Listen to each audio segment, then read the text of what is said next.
கண்டிப்பாக சன்ஸ்க்ரீன் போட்டுக்கோங்க.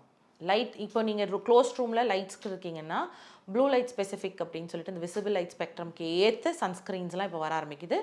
கண்டிப்பாக நீங்கள் இந்த சைட் அந்த சைட் பார்க்காம அந்த சன்ஸ்க்ரீனுக்கே நீங்கள் போய்க்கலாம்.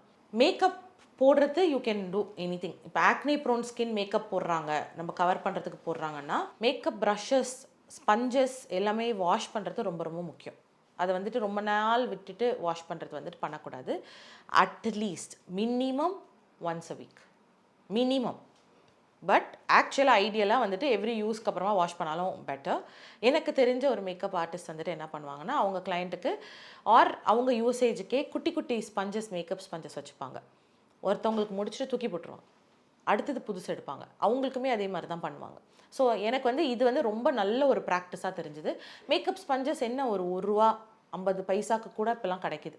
ஸோ நம்ம பல்கில் வாங்கணுன்னா ஸோ அந்த மாதிரி யூஸ் பண்ணிக்க வேண்டியது தான் on a routine basis makeup போடுறவங்க.